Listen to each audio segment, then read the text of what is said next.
Hunter and Paula continue down the river. Josh explains that fish over 16 inches target bait fish around structure as their main food source. Double streamer rigs moved large aggressive brown trout throughout most of the day.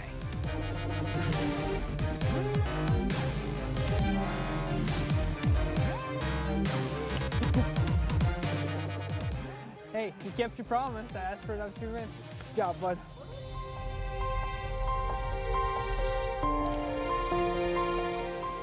This is great. We just hit this bank with a streamer. We're gonna let this big boy go and see if we can't get another one.